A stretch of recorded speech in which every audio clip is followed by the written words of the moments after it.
Okay, well, let's go ahead and get started. I'm assuming that everyone can hear me speaking.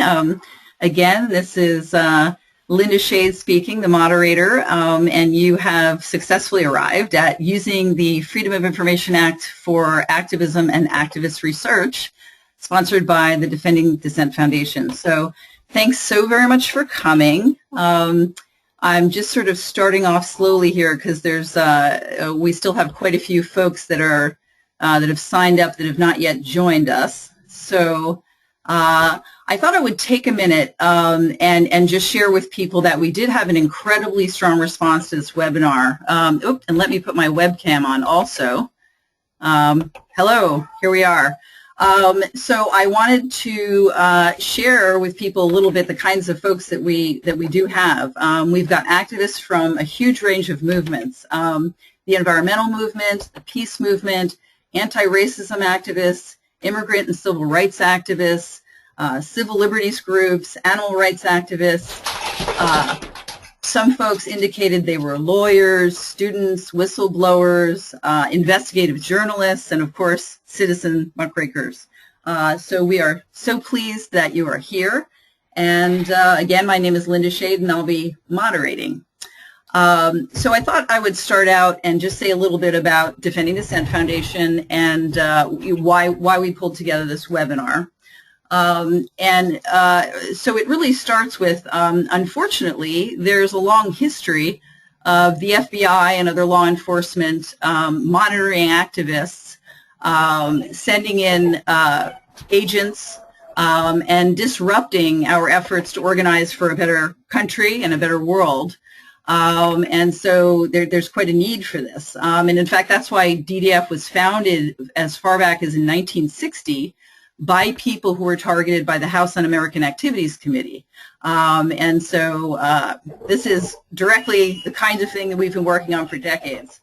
But increasingly, dissent and our wholesome protests for a better planet or drones or torture or whatever our issue is, there's a very alarming trend, and some would argue that it's a very long-standing habit, to criminalize those of us who are working for justice.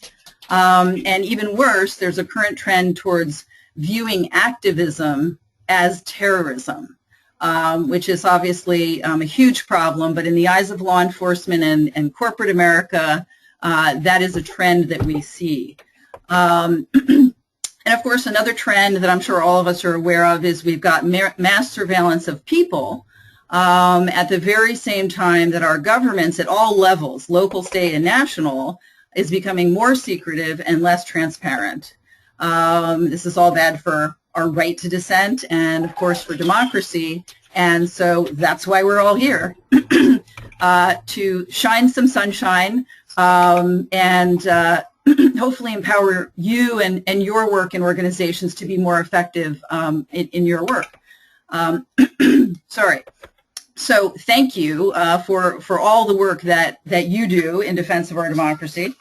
And before I introduce our panelists, I just wanted to say one thing, that we did have such a strong response to this that we've already decided that we're going to do a second webinar in October, November, where we go in more depth. So do keep alert for that invitation, which will be coming. So without further ado, I'd like to introduce our first presenter, which is Jane Kleeb of BoldNebraska. And she is the founder of BoldNebraska, and under her leadership, it's really setting new bars for innovative organizing. I'm so impressed. Its overall mission is to restore balance to state politics in Nebraska. But one of its major initiatives is fighting the Keystone Pipeline. And Jane has brought together environmentalists with conservative ranchers and farmers and Native Americans. And so it's just a fantastic movement and coalition. And we're very pleased that she's been giving TransCanada Corporation hell. So Jane, take it away. Thank you, and thanks for being on, everybody. So I was going to talk a little bit about why we filed a FOIA request and kind of what we found out, but I think it's important to give a little backstory about how we even found out that a State Patrol meeting that TransCanada had called a meeting with our State Patrol and local law enforcement to begin with. And I think it's kind of a reminder for all of us as we're organizing on issues and campaigns. It's really important to stay constantly in contact with folks on the ground. So we had, at the time that we filed this FOIA request, we had already been fighting TransCanada for about 3.5 years and had very strong relationships with landowners and local elected officials and even police officers in these small towns because we all had shared concerns about protecting property rights and protecting our water from this pipeline. And TransCanada really had a history of kind of bad behavior, so we were always kind of on notice as to what they were doing next. You know, I got a call from a landowner saying, hey, one of our police officers told us that they had been invited to a training down in Grand Island at the State Patrol's training facility, and that TransCanada was going to be putting on a training about terrorism and about safety. And so we thought that that obviously was very curious, and we had a lot of concern. We knew that TransCanada at a federal level was already working with the FBI to target certain activists because they were helping landowners down in Texas. So we decided to see if filing a FOIA request would even work. And this was the second time we had filed a FOIA request. We had done one initially at a state level to try to get more information on what TransCanada was telling our state about the environmental impacts of their pipeline. And so, you know, we had a little bit of experience, but we're also very, new to kind of the legal aspect of filing a FOIA request. So I did a little bit of research online, asked one of my friends who's a lawyer, and we put together a letter that asked for all training documents, any email correspondence, phone logs, and any minutes that were taken during this training. And to be honest, I didn't think we'd get anything in return. I thought, you know, the law enforcement would hide behind some law that would say that they were talking about terrorism, and so therefore we couldn't have access to it.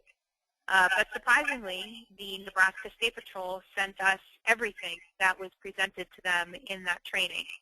And I have to tell you, when I opened the envelope, I was sitting in the parking lot of the post office and was shocked at the information that they were telling police officers. They had pictures of activists. They had pictures of people who I consider my friends and leaders and nonprofit executive directors leaders, and essentially describing them in really negative ways and painting them as dangerous individuals. So this was really the first time that our movement got to physically see what TransCanada, who was working with the FBI, was then giving to our local law enforcement. And so, you know, my main message to everybody is you never know what your FOIA request is going to turn out. Sometimes it'll turn out really strong information that we found out in this, and we were able to really turn that on to the State Patrol, because once we found this information out, we demanded an equal amount of time to train the State Patrol and the local police department on actual real safety concerns of the pipeline, about how difficult it is to respond to tar sands and the lack of equipment that our local fire departments have. So it's important, I think, once you get the information to, one, obviously get it into new media, and that's what we did. We wrote a blog post, and that spurred newspaper articles. But I think the more important thing was that we demanded equal time to tell our side of the story, and that happened. And so I'll be happy to answer questions in the Q&A. And again, thanks for being here and really making your citizen voice heard. Thank you, Jane, for that excellent anecdote. I have looked in depth at the documentation that you guys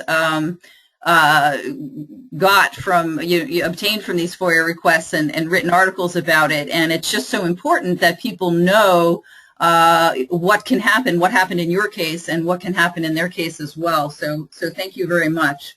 After our next presenter is going to get right to nuts and bolts. He is Shawn Musgrave of MuckRock.com, and I assume that's related to Muckraker, but he can explain that. And he's really going to cover the basics of how to do this stuff. So I will transfer the picture over to Shawn. All right. Oh, actually, Linda, were you going to keep the screen and pull up my slides? Yes, that's right. Thank you for reminding me. Okay, show my screen. Alrighty, give me 1 second here. I need to just get this application chosen. Voila. Okay. All right. Okay, great. And there's the slides. Wonderful. So thank you so much to the foundation for having us on. Again, my name is Shawn.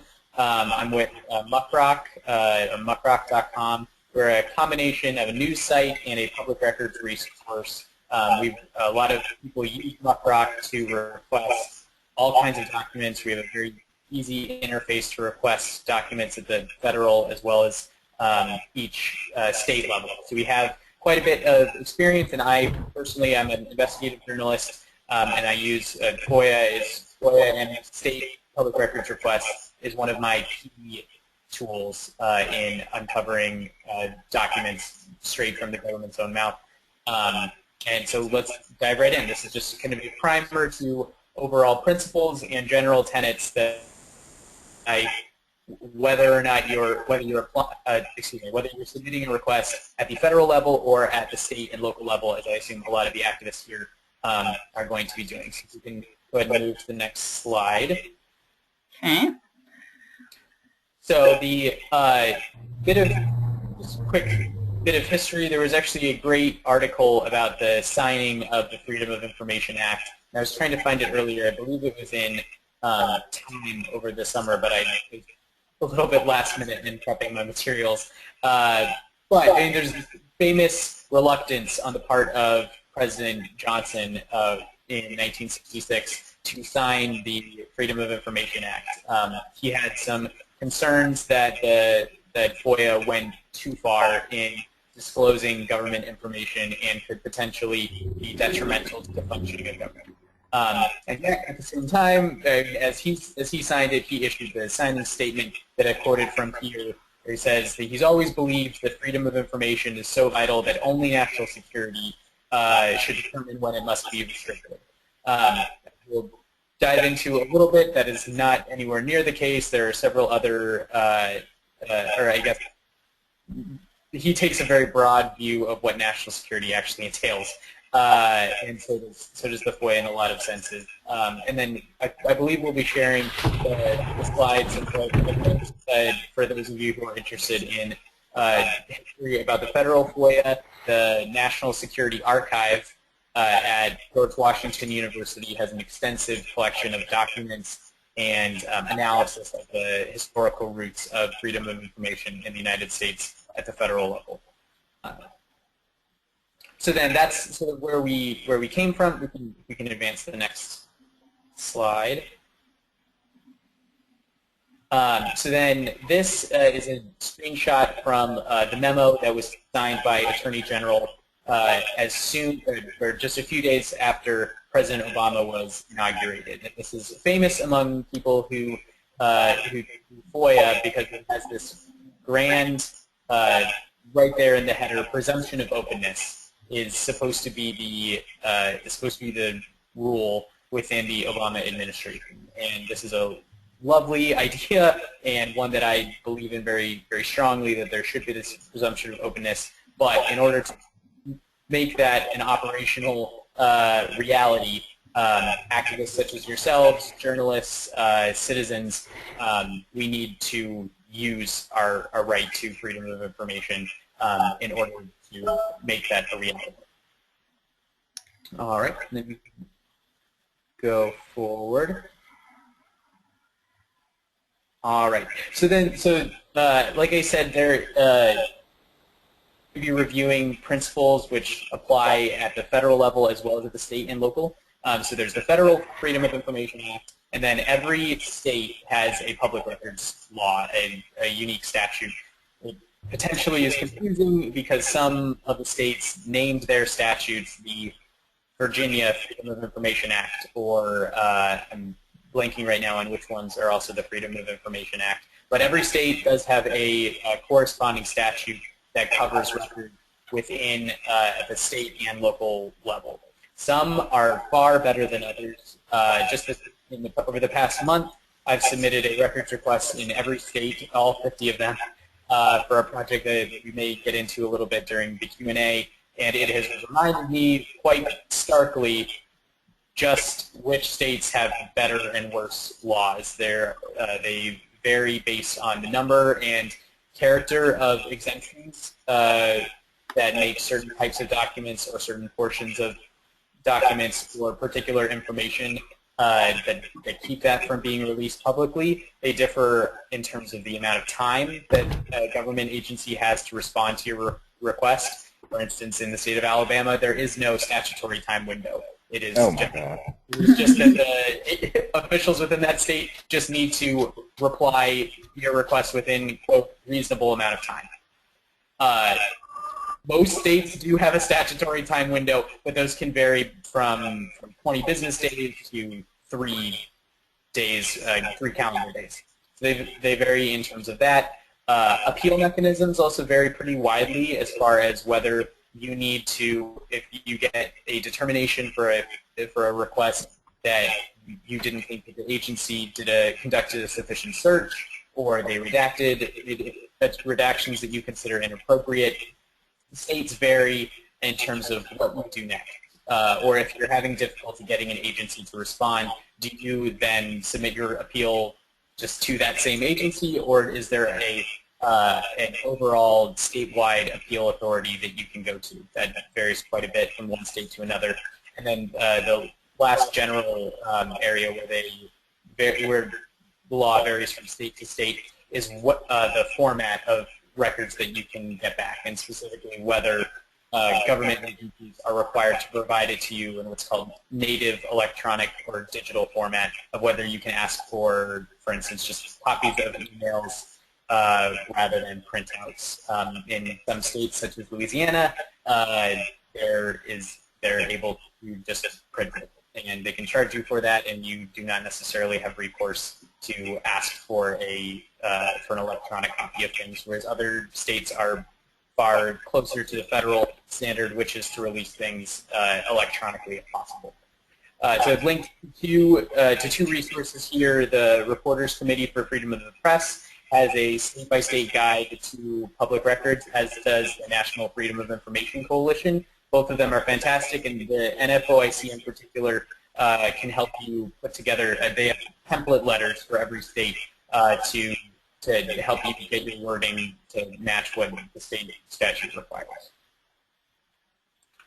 Then there are 3 key principles that I'm going to be reviewing as we, just in the next 10 minutes or so, that apply whether you're submitting a request at the federal level, at the state level, or the local level.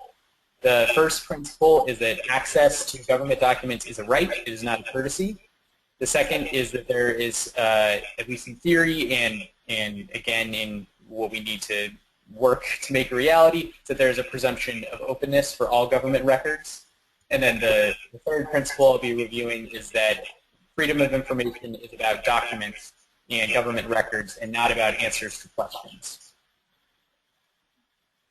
So the first principle is that access is a right. This is important both in terms of mindset and in terms of the tools that are available to you and the recourses that are available to you if you feel that a government agency is giving you the runaround or has not conducted an adequate search for records. These are legally enforceable. This is a legally enforceable step, whereas if you go into a police department or a government agency and simply ask informally for a document, you do not have any legal right to it. Whereas if you just invoke the magic words of the name of the statute, you have a legally enforceable right which you can bring into court to get access to the document you're requesting, and the agency has to provide a reason why it cannot give it to you. And in that vein, again, since the FOI laws do vary so much from state to state, there is extensive case law in every state, and so if you do think that you're going to be submitting a number of these requests, read up. Find either through NFOIC or the Reporters Committee for Freedom of the Press. They document extensively the important and the ruling case law, and it really serves you well to know the cases that are determinative in the area where you're trying to submit a request. The next principle is the presumption of openness. So this the assumption for every single record that is created or maintained by the government is that it is subject to freedom of information and is releasable. So that is the sort of all government records are born open. And then if an agency is of the opinion that a record is not open and cannot be released to the public, that official needs to cite a specific exemption that stops them or allows them to withhold it from the public. Now, states vary, and even within a particular state, there may be some exemptions that are voluntary in the sense that an official may withhold particular information if he or she chooses, and some exemptions may be compulsory. For instance, certain personnel records, the official could not release even if he or she thinks that it ought to be released. So again, this is part of why knowing the statute for your area is important, so that you can potentially negotiate with an official if an exemption is voluntary as opposed to compulsory. There may be some wiggle room there, but the central tenet is that everything is considered open unless there is an exemption that covers it and outlines why it is not to be released. And as the Attorney General's memo from 2009 declares, in the face of doubt, openness is supposed to prevail. So if there is a defense case, the idea behind freedom of information is that openness is supposed to rule the day rather than a dubious idea that something needs to be protected. Shawn, I suspect that there's a whole range of attitudes with different agencies as well in terms of their openness. Yes, and again, a lot of agencies develop habits around freedom of information, and so part of habituating them to being more open is to exercise this right to freedom of information. And activists in particular are well poised to play exactly that role in the course of their activism, is to remind agencies that again, the access is a right, and that the presumption is openness, and then kind of less a tenet than just a core fact of freedom of information, is that your request we're requesting documents rather than posing questions to an agency. In putting forward a freedom of information or public records request, it's in the public record, you are asking for a document, for data, for something that contains the information that you are seeking, but you are not posing a question to the agency. For instance, you can ask for a copy of the arrest log for the past 24 hours. That is absolutely a records request, versus asking a police receptionist how many people were arrested last night. That's the core difference between asking a question versus asking for documents. And the basic idea for gauging whether or not you're determining whether you're posing a request for record rather than asking for an answer to a question is that an official familiar with the agency ought to be able to locate a document that you are asking for. So if rather than looking for a document, they would be trying to track down an answer, then you need to reformulate that in terms of asking for a record rather than posing a question. Okay. So then moving on to actually putting together the request. I have lost my slides now. Oh, there they are. So the four components to putting together a FOI request are, first, to determine which agency you're trying to agency or agencies you are going to put the request to. Next is, what document are you seeking? Third is, what specific phrasing and components you need to include in your request. And then where to actually send the request once you've gotten it formulated. So in terms of which agency you are putting it to, you can advance the slide. Linda, if you could. Great. Yes. So the level of specificity as to the agency will vary from one request to another. More specific is generally better in my experience. So this will vary from one context to another. But for instance, if particular states organize their police and state police under the umbrella of the Attorney General, you would want to know going in that you are asking for records from the state police rather than just posing a more general request to the Attorney General. That you know whether you are submitting to an agency that is federal, state/local, or just a federal agency that has an office or a component within a particular state. If they are federal employees, generally the rule is that the federal FOIA is the determining factor, and at the local level, it's a state request. And then the last thing to consider is that I have had a considerable amount of success posing the same request to multiple agencies. Not only do you double, triple, quadruple your chances of getting particular records, but you can then compare the records that you get from one agency against another. One of the agencies that you submit to is bound to answer sooner than the other one will. And some, as Linda just said, different agencies and different officials have different attitudes toward FOIA.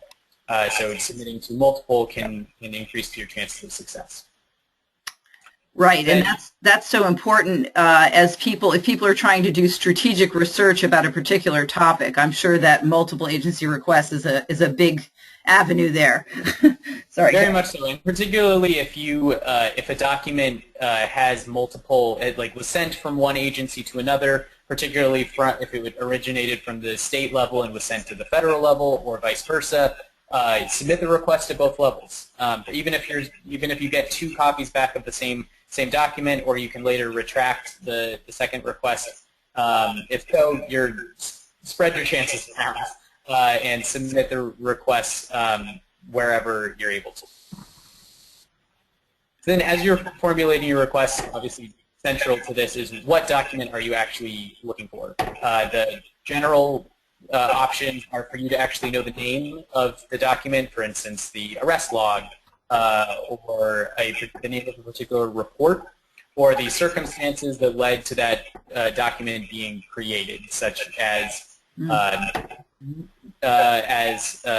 we just heard about any minutes that were taken at a particular meeting, or any communications between particular individuals.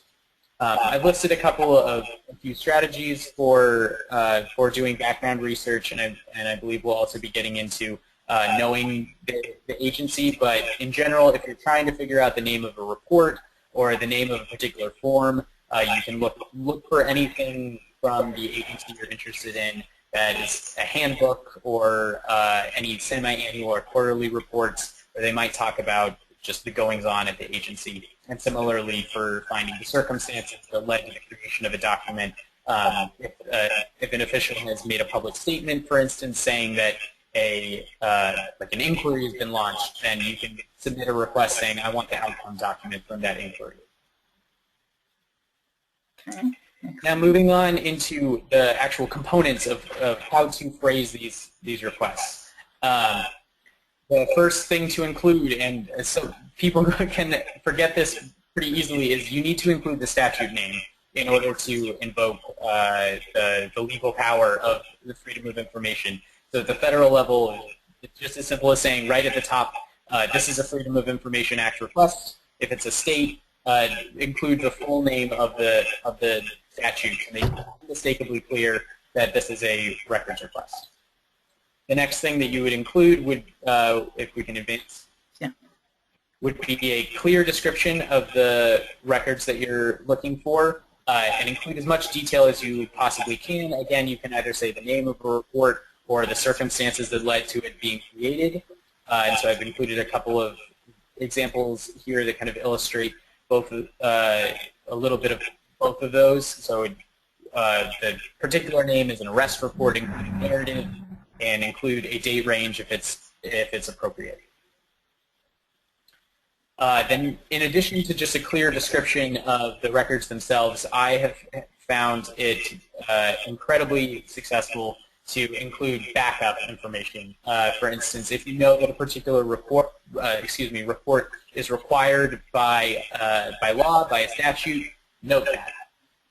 If you know that a particular part of the administrative procedures for the agency you're interested in has a similar requirement, cite the specific procedure if you can find it, or if an agency official has made a statement alluding to the creation of a report or the launching of a process that ought to have documentation.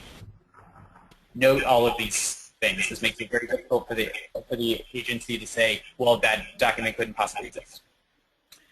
And then the last really critical component to include in your request is valid contact information. We can advance one. Okay. So in a number of states and at the federal level, requests for records can be submitted anonymously, which is wonderful for operational security in many instances, or for people who are concerned about their privacy over submitting a request. However, if you submit anonymously or using eponymous or pseudonym email accounts, make sure that you check that contact information and include contact information that you are going to return to.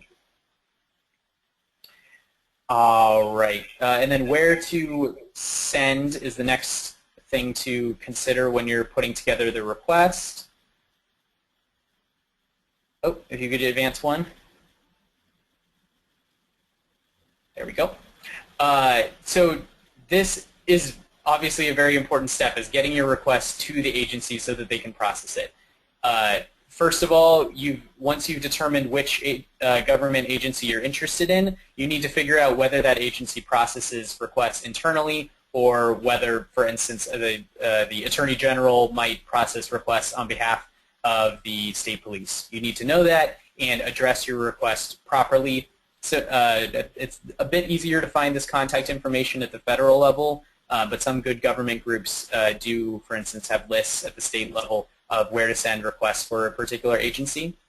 And then beyond just who or which office to send it to, verify the means of transmission that they will accept. Unfortunately, a number of agencies, particularly at the state and local levels, will require a hard copy or a fax, or will at least expect you to submit a duplicate of that, a duplicate by mail or fax if you email.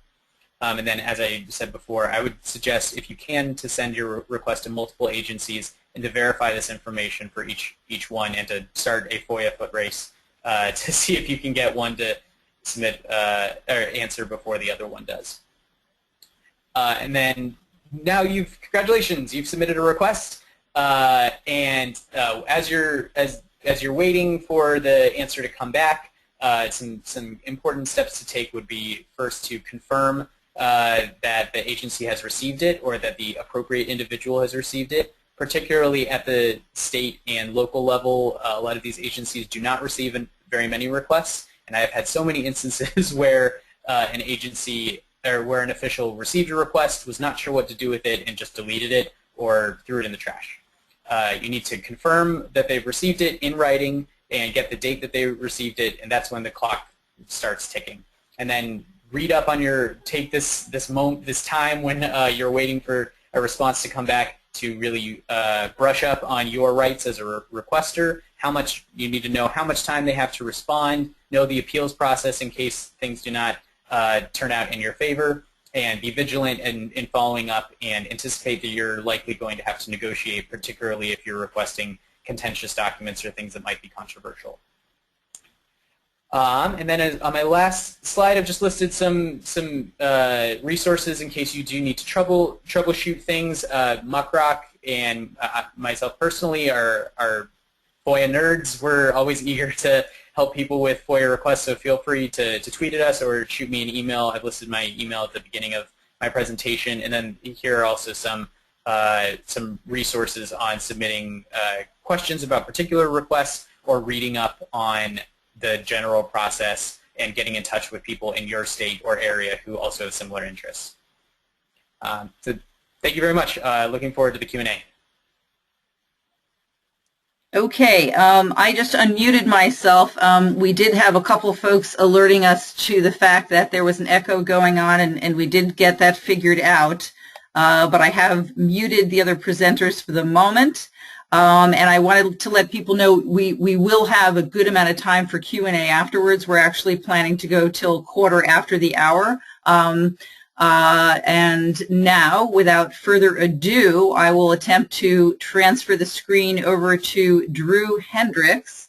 And I wanted to say a little bit about Drew. He has the title of former Chief Intelligence Officer of the anti-war organization Port Militarization Resistance Movement. So that was an organization where folks were blocking the loading of war munitions and equipment, and he can be more precise, through the port to ship them out to be used. And he's got a great story to tell, as well as a lot of details as well about how to do this. So I'm transferring it over to you, Drew. Hello. Okay. Let's see. Oh, okay. I'm already showing my screen. Let me go ahead and pull up my presentation. Most of my presentation is oriented toward getting information from police records, police agencies. That's because if you're trying to look at being spied upon and you're trying to use Open Records Act requests or FOIA requests, you're most likely to get that from the police. You will also be spied on by corporate entities, but you're mostly going to get that information either through, people tipping you to that fact, people being obvious about being spies, or their communications with the police. So know the structure of your agency. My Citrix panel is in front of some of my screens, so I can't read all of my own document here. Let me structure this a little differently. There we go. Know the structure of your agency. You've got to figure out who communicates to whom about the spying that's going to happen against your organization. If you want to figure out who it is that is sending the spy, where the information is going, and you don't know the structure, you're just working blind. So before you even start asking for records, get some idea of what agencies are in your area, who your state police are, who runs intelligence for your state police, and start figuring out who's in charge and who you're going to ask for records about. I do most of my work through requesting emails. Here's some basics about police chain of command.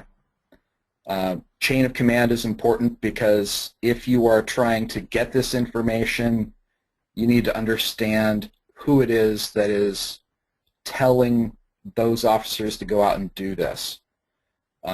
If you just get information between a couple of patrol level officers or a sergeant and a patrol level officer, you might find out about the spying and then find out that you're basically stuck without proof that the agency sent that sergeant to tell that patrol officer to do it. So you also need to get the information up the chain of command and make sure to figure out that it's a strategy, a policy, not just, people going off on their own. The higher up the chain you go, the more it's going to be about policy, the less interesting the emails are generally going to be. The farther down the chain of command you go, the more detail-oriented it's going to be. But all of those levels are important, so don't just discard the high-level communications that look unimportant at first, because they're going to be more important once you get to the lawsuit stage. Know your intelligence groups. This is often described as the post-9/11 world. But really, police intelligence started reaching out and making multi-agency groups in the late 60s, and especially in the 1970s. And they've been doing this for a long time, and each time something happens, like 9/11 or like the Boston bombing, they just expand it. So at this point, we have state-level fusion centers in each state in the country. We also have military-oriented fusion centers in most states in the country. Those are parallel systems. The military is not supposed to collect on U.S. persons, but as we found out, that's not practically true. In our state, in Washington State, we did catch a military spy, military employee, civilian employee, who was pretending to be an activist for 2 years. The Army, are still communicating today, as recently as 2013, with local police to monitor protests. And I have this, in documentation. Modern intelligence distribution is generally not done by email anymore. What they'll do is they'll send an email, but the email will just have a blind link in it, and those links will expire before you ever get the emails. Typically, they try to hide this stuff on an intranet. They use federal rules to protect it. It's legally speaking, there's a little bit of exceptions around the active intelligence files, but the state level disclosure rules require that they keep this stuff so that it can be audited after it's no longer active criminal intelligence, and so you have to fight for that. We have run into a whole lot of situations where local police were keeping things a lot longer than the 5-year federal limit, and the federal police, the federal agencies, were basically keeping this stuff behind a wall that didn't let you ever audit what they were doing. And so that's a records fight. If you want to go after the legal aspect of this, those private websites where they share this intelligence and the auditing records for who's accessed that intelligence, as well as the intelligence products themselves, have to be kept long enough that people can request them. They have to be released to people after they're no longer active files. Intelligence is also sent to private agencies. Keep this in mind. It isn't just sent to police, it's sent to private industry, it's sent sometimes to city councils, legislatures, and some of that will end up in the trash can, where you can do what I started out with, which was called a physical audit, where we just went into the dumpsters of the local narcotics agency and we were looking at their shreds, putting together their shredded documents and coming up with what had really occurred in a particular instance by putting together shredded documents.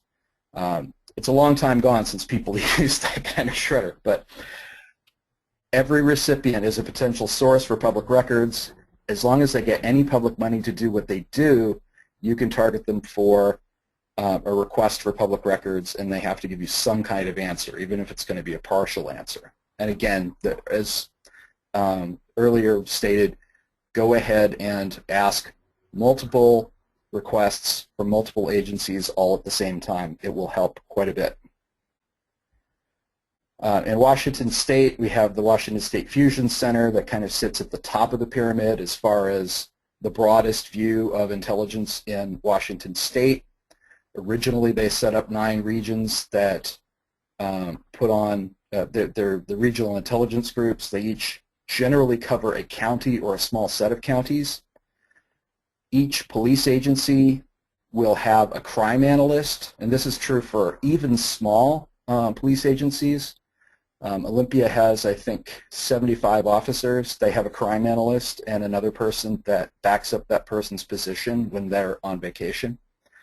And then they also have a thing in Washington State they call the Fusion Liaison Officers, and these are not crime analysts, but they are police officers, usually in their narcotics or their intelligence divisions, who go to Seattle, get trained by the Washington State Fusion Center on how to put in suspicious activity reports and how to process suspicious activity reports from their agency so that the proper information is being sent up to the national level.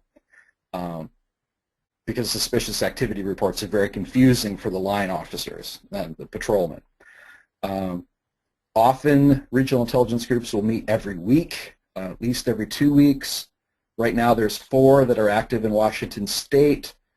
And the analysts that they use, the crime analysts that actually belong to the regional intelligence groups, are often former military or former police intelligence analysts who are civilians and are working under contract. So if you get a roster of the local police and you're looking for the name of that person you see on the email who's an analyst, that's why you might not find them there.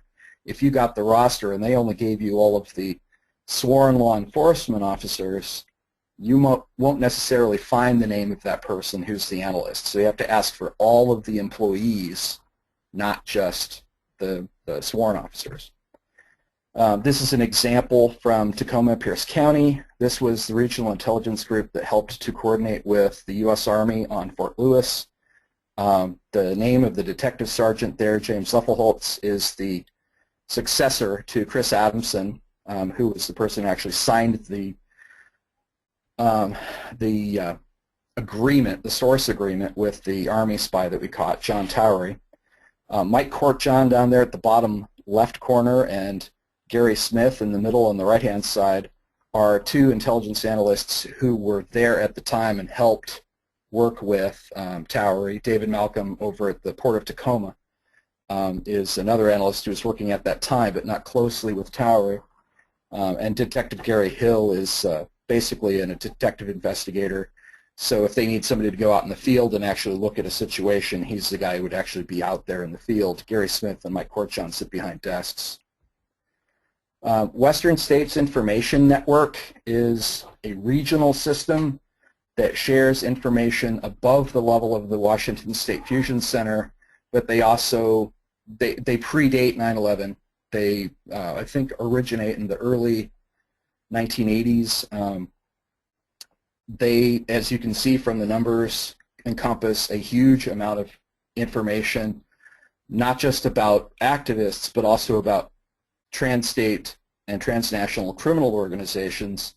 And as you can see in red down there, they offer something called deconfliction.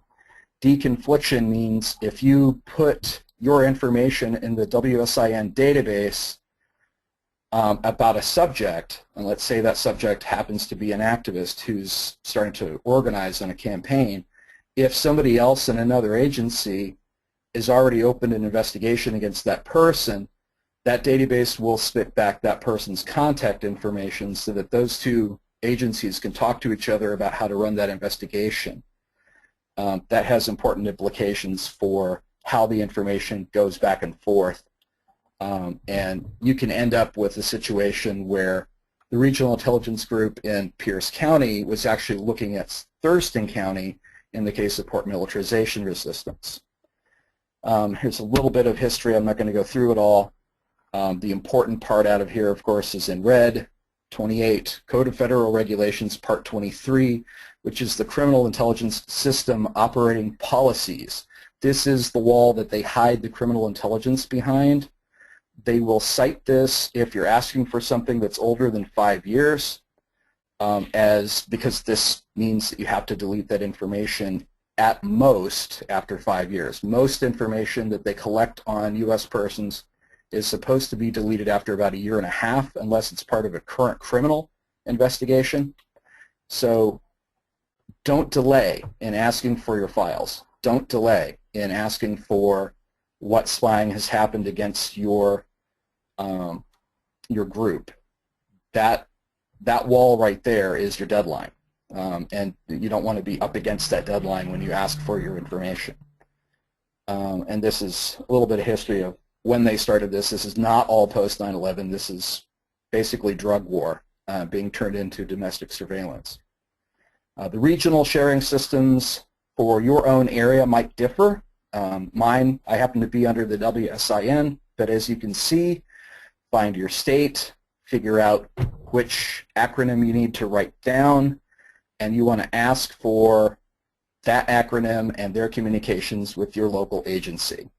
You'll get a lot of information. It'll be too much to go through at first, but it'll give you some windows into what the level of sharing actually is. I'm going to get off of this slide pretty soon, so write that down quickly. And there we go. Okay. When you're looking at the intelligence that's being spread around about activists and you don't know who to go after, look for the law enforcement grants or the Department of Justice grants to your local agencies. This will often open up names of new acronyms that you can search for, and the grant applications and reports themselves will tell you a lot of information about how they have set up their operation. I think it was actually a grant application that revealed the use of the Stingray by the Tacoma Police Department. The Regional Intelligence Group in Pierce County is actually run by their Department of Emergency Management because they can handle their grant process better than Pierce County could, or Pierce County Sheriff's Office. At the state level, the State Patrol runs the Washington State Fusion Center. That means they contract for the analysts, they house or lease the facilities, and they set the rules and procedures and supervise those analysts. So when you're going after the Washington State Fusion Center, you're talking to the Washington State Patrol about their emails and their records. Even though they're housed in the FBI building in downtown Seattle, kitty corner from the library in downtown Seattle, they are co-located with the FBI in the same building that the King County Regional Emergency Operations Center is in. So it's basically like a layer cake. They've got the Joint Terrorism Task Force on one floor. Right below that's the State Fusion Center. Right below that's King County Emergency Operations. They can walk to go talk to somebody else. They don't necessarily have to email somebody in order to transfer information. Not everything that they share is going to end up as a public record. So be aware of the physical sighting and somebody being able to walk across the room in order to share the information that you're looking for. Sometimes it'll only be an in-person conversation. It won't necessarily end up in records. Understand and be realistic about the police intelligence cycle. When the police commander asks for information about a protest or a series of protests or a campaign, they often want to know some very basic information. They don't necessarily want to get into your laundry. They're mostly asking about how many, when and where the protest will begin, and which vehicles. Vehicles are key to police surveillance of activists. They go after license plates. That's the same thing that they do with criminal investigations, especially gang investigations, because you don't have Fourth Amendment rights when you're in your car. They can pull you over, they can search, they can try to, they can do a whole lot of things with your car, both to identify you and the people that you're with, that they can't do if you are riding in somebody else's car and they don't know which car to get to. The police intelligence cycle is short.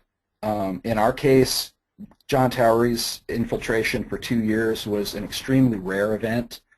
I've identified 9 different spies. Towery was just one of them, and he's the only one that was in any group longer than about 2 weeks. So the other, the long-term spying happens, but those people aren't usually caught through public records. The public records that we have indicate most spying is 1 or 2 meetings at most, plus people signing up for listservs, and they will stay on the listservs for 3 and 5 years. That aspect of it is actually long-term. The officers that we've identified that came into meetings always left before the meeting was over. The typical activist meeting, of course, goes a little bit over time. People want to have a meeting after the meeting, talk about things, personal things or political things. The people who leave the earliest and get into a rental car or a car from a local dealership would be highly suspect for being people who were just there to go back and report to police. We've seen this tactic more than once, where police officers will drop their car off at a dealership, drive the dealership car, and then there's no registration on the car at all. It's just a temporary plate or a dealer plate, and you never see them use that car again. When you are going into a campaign, let's see, the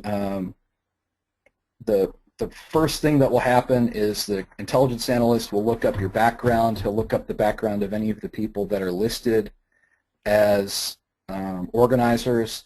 and they will try to link those organizers to criminal activity, and they'll try to link the names of your organizations to prior arrests. Even if the arrests didn't end up in prosecution, the fact that people got arrested, the fact that the name was the same, will trigger those analysts to write derogatory things about your campaign and will affect the way police in the future will treat you on the ground. Once a formal report is written, each analyst will rely on that report. They'll rarely examine the assumptions of their prior work, and they end up with this. They don't just look at direct action and civil disobedience as terrorism. They look at organizers of protests as terrorists, and this isn't universal. Some police get it. Police analysts almost never do, because so many of them come from the military side that they think in not police ways. They think in military ways, at least in our experience here in Pierce County, Thurston County. They come at this as, if I catalog who these people are, I will be ahead of the game. So this is a little bit more about email requests. It's fairly basic information.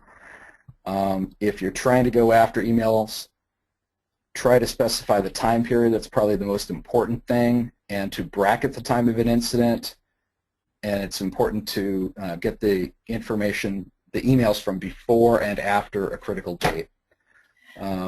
More email basics. I'm going to scroll through this pretty quickly because I only have about 2.5 minutes left. Thanks, Drew. Good. Wanted to let you know. Yeah, I was seeing your texts. When you're reading emails, especially emails that send around a whole lot of intelligence information, map the recipients, especially the agencies which are getting that information. Every new agency you see as a recipient is another public records request to ask for. And I do this by keeping note cards. You can fairly easily access the note cards, and it's very easy to keep the note cards offline. They can't be stolen through your computer. Let's see. And of course, do simultaneous requests. When you're extracting emails, you get them in all kinds of different formats. It's just weird. Nobody can seem to really agree on one way of presenting a large group of emails. It's just one of the things that you'll find out when you ask for this, especially for multiple agencies. Police use license plates to search for people. The logs of license plate searches in Washington State are public records, and this has allowed us to do a lot of cataloging of what police officers are searching for, when they search for it in the cycle of the protest campaign, and exactly who they're looking at up to a point. They're not going to give you the registered owner information for a specific plate number. You have to have that person's name ahead of time. And you can ask, give me all of Joe Smith's license plate records that you've pulled in the last 5 years. They'll give that to you if you get a privacy waiver from Joe Smith. They will not, if you only have a plate number, tell you that that was Joe Smith's plate number. So each activist will probably have to do that search on their own. The database in Washington State is called Access. You get it from the Washington State Patrol. It's a good idea to audit that stuff on a regular basis so that you know when your campaigns and your meetings are being surveilled. Go ahead. Drew, I did just want to jump in here because it's 9:01, and that leaves us, okay. 14 minutes for questions, and I can see you've got a boatload of substance left, and so I hate to step in. I'd love to give you a minute to sort of summarize things, and then a number of actually participants have asked, are people willing to share their PowerPoints?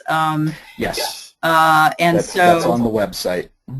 So, well, that's terrific. So I want to put myself on mute again in case this is creating noise, and if you could just sort of like summarize it in 1 minute, and then we'll sort of open it up to Q&A. Thanks. Okay, I'm going to flip through these pretty quickly, but yeah, the PowerPoint should be up on the Defending Dissent website so you can look through it more at your leisure. There is some more information in there. Let's see, follow-up searches. Oh, tricks. The paywall and the dribble, I'm sure the people here who are experienced with this have run into these. I've got a couple of pages here on how to try to defeat the paywall, which is to go in and photograph the pages and pay for nothing. I can do that because I used to live in Olympia, and it was easy for me to just go down to the agency. That's not necessarily going to be accessible to somebody who lives out in the countryside, but you know, it's something you can think of. And then I've got some ideas for defeating the dribble, but so far a lot of agencies in Washington State have moved to just giving you a few records at a time and making you pay for each small set. And so far that seems to be working in Washington State, and it annoys the hell out of me. So my idea here is to basically defeat that the same way that Mickey Mouse defeated himself trying to split all those brooms in Fantasia. Let's see. Meta requests, request language, be specific. Look at MuckRock. If you've never done a request before, just look at the requests that are already on MuckRock. You can read through a lot of language examples. There's some personal examples, records retention, basic psychology. Oh, here we go. Just because you got the public records does not mean that those criminal allegations are true, and just because you have the records does not make that story yours to tell. And I'll leave it to questions. Thanks so much. And I know it's hard to have left so much information. Okay, I'm unmuting our panelists for the moment. I want to pull up the question window here so that I can see. Can someone let me know? There's a lot. Can someone let me know if we are again having sort of feedback? Can someone in the audience type another little chat? And while someone is letting me do that, I wanted to pose one of the questions that someone, oh great, no feedback. Oh yay, I'm so glad. Thank you. Thanks folks for letting us know. Okay, so I'm just going to orally say what some of the questions that came up are. Can video and or audio files and recordings be requested through FOIA? That is one of the questions. Yes, they absolutely can be requested. At the state and local level, I've had considerable difficulty, or actually at all levels, I've had considerable difficulty getting this. A lot of smaller agencies don't know that that's the case, and a lot of the larger ones are in no now. So absolutely is covered, particularly at the federal level. It's very clear that if it was produced by a government agency or maintained by the government agency, then it's a public record, and that includes video and audio. Okay, terrific. Now, someone had sent me some additional questions, and I'm trying by email, and I was trying to dig those out. But I want to encourage folks to send some questions in through the chat box. There's a lot of software going on here, but I will also try to find your questions if you're raising your hand electronically. But let me dig out the email questions, which were actually pretty interesting. Oh gosh, and I think that let's see, people can see a paused version of your screen. Apologies for there we go. I hope that screen is good, and I'm going to find the webinar questions. Okay, what prevents an agency from manipulating, redacting, or in some way deleting information that they want to keep from the public is one question.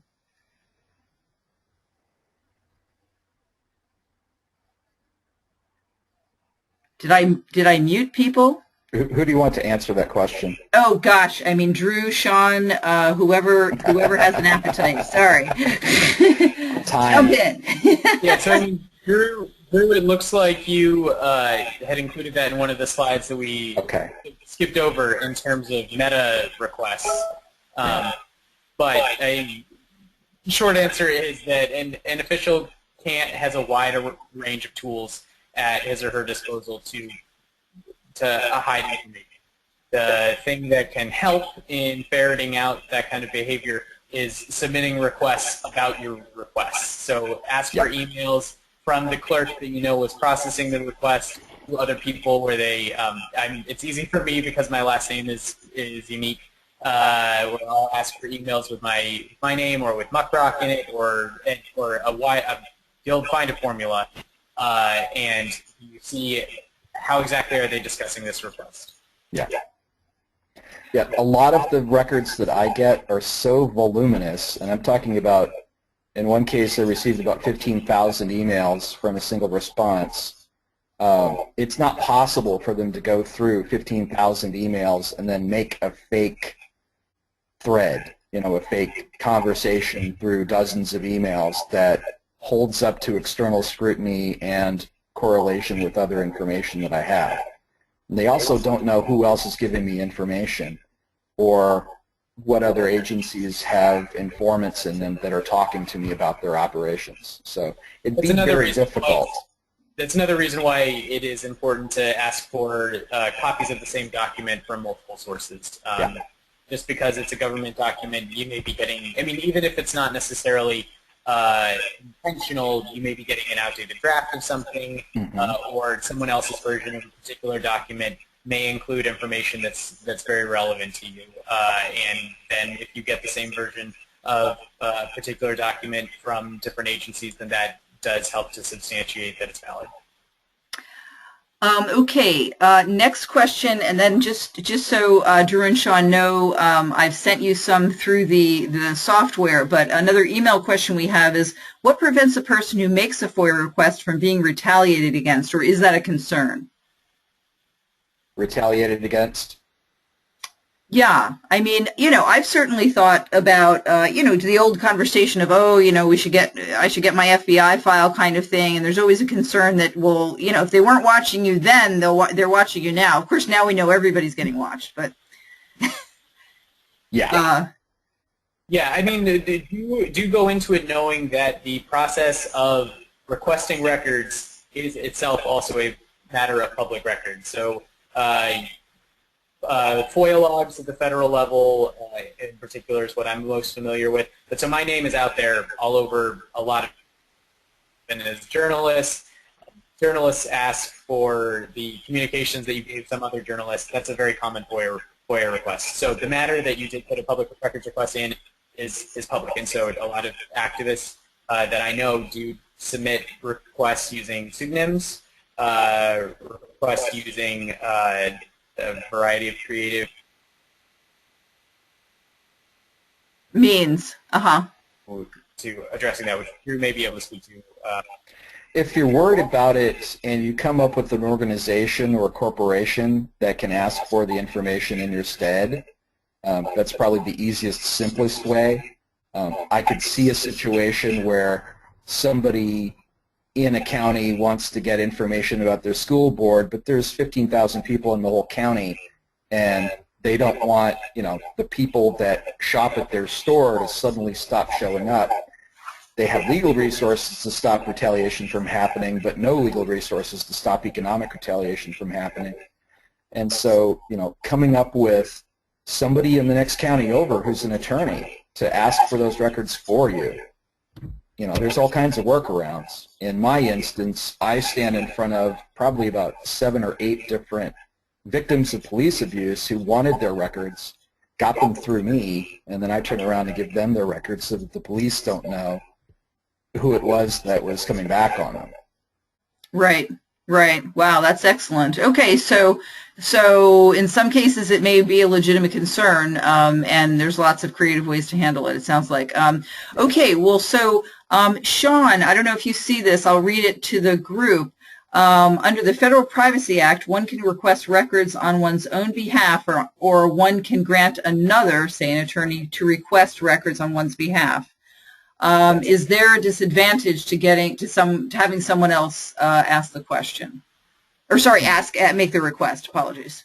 I was trying to make it brief. In terms of a legal disadvantage, I'm not aware of one, but particularly if you're asking an attorney to file it on your behalf. You might also ask them for their opinion on whether it would be more effective for you to request it yourself versus authorizing someone else. But I know plenty of people who have granted that kind of waiver, and some wonderful documents were released as a result of that. And the key thing is trusting the person that you're giving the waiver to and providing them with the information to put together a successful request.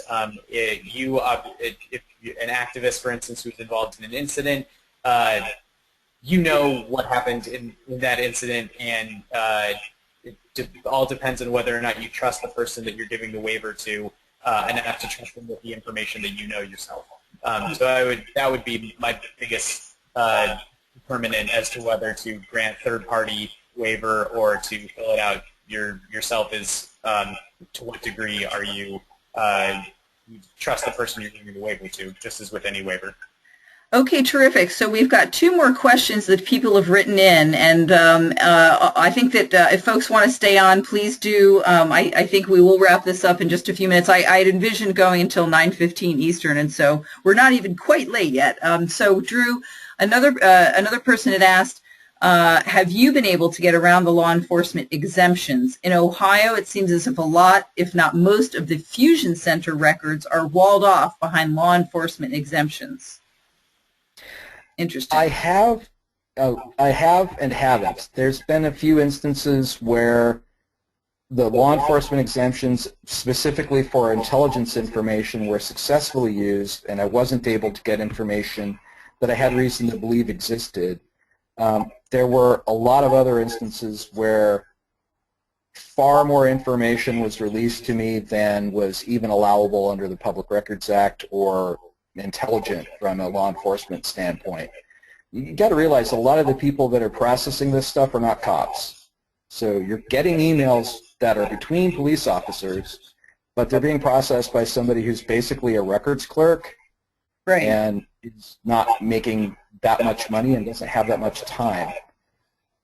So the multiple requests from multiple agencies, especially in the case of a statewide intelligence agency, they're going to be sending that intelligence assessment to dozens, if not hundreds, of agencies. One of them is going to not redact it properly before they send it to you. Right. Shawn, did you have anything you want to throw in there too about fusion centers? I think that about covers it. I don't have nearly the amount of experience that Drew has on fusion centers, but I do submit quite a few requests to law enforcement, and the mentality typically, or the mentality that I'm familiar with, is the idea that a much broader swath of police documents are exempt solely because they originated within a police department. Legally, this is rarely the case, and you need to make sure, stick to, know the law, know what exactly is exempt and what is not. Case law is your friend here. The case law will determine particular fence cases as far as what is this thing versus this thing releasable. So knowing the case law is your friend, and also make the clerk walk you through precisely why he or she believes the given record is exempt under the law. Okay, I have a question, but there's one other from an attendee. What are some of the better websites to find records published by other FOIA requesters? I'm going to give this to Shawn first. So MuckRock, I would promote us. So the ultimate aim for every request submitted via MuckRock is to publish all of the documents that we've received in full. Obviously, in certain cases where particular information that's very sensitive obtained through the site, we do remove documents from time to time. But the general inclination as a transparency site is for us to publish everything, and we're constantly submitting new requests, as are our users. And then other places, FOIA at the federal level. Most agencies do have FOIA reading rooms. It varies very widely as far as how often they update them or what quality they are. And then a much smaller number of state and local agencies have their own similar rooms.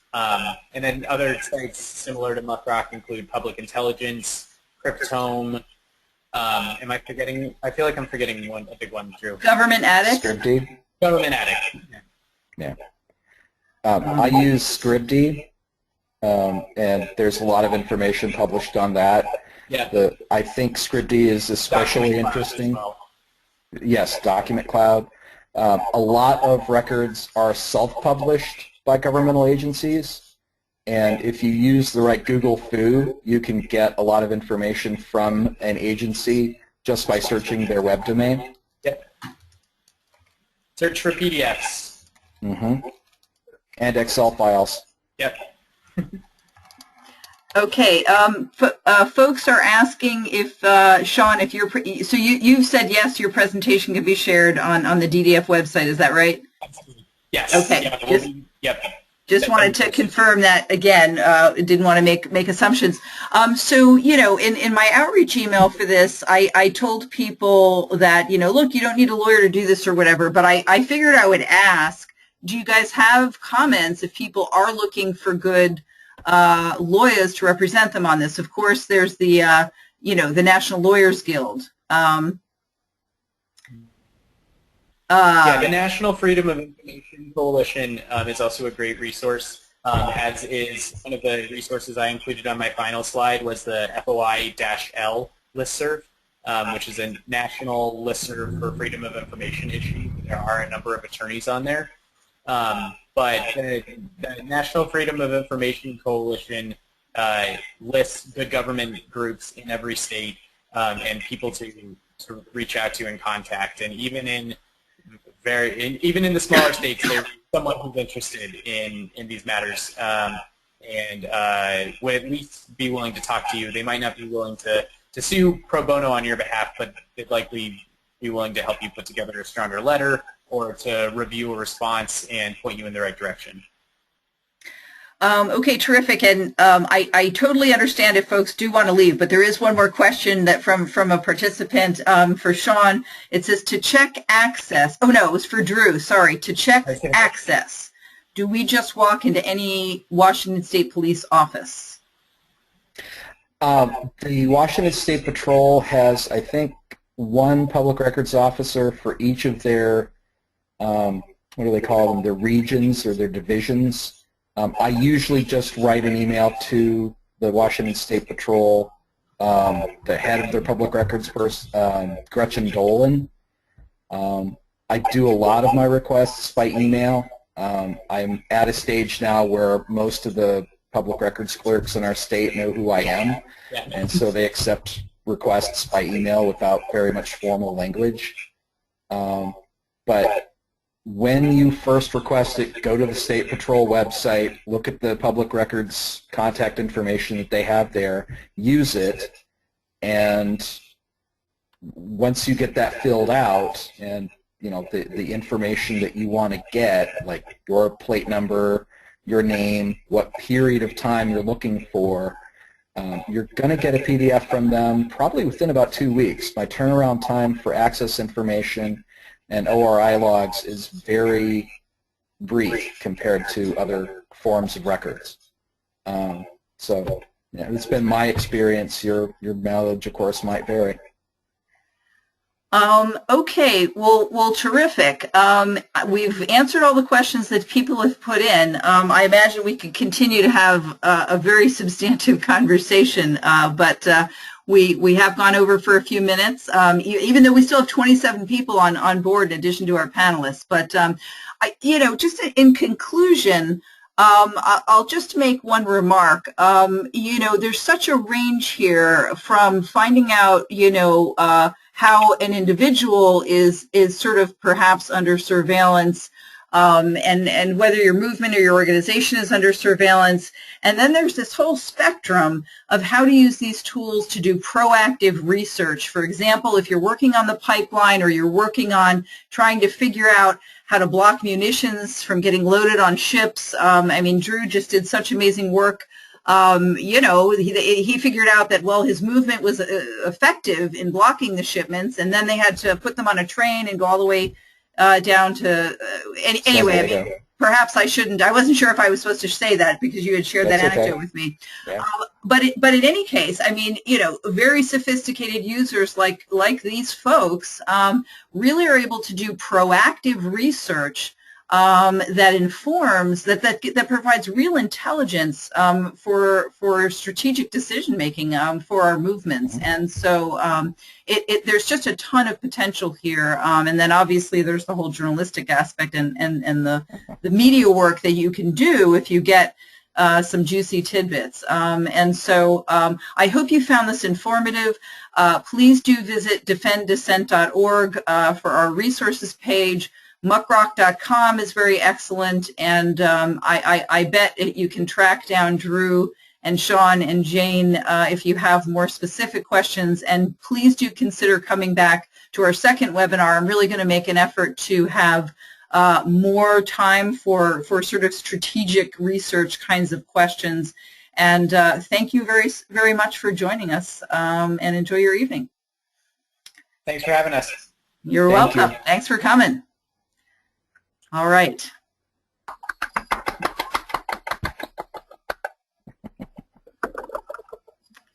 And I still have to figure out how to turn off the audio, but we will be off soon. Okay, good night.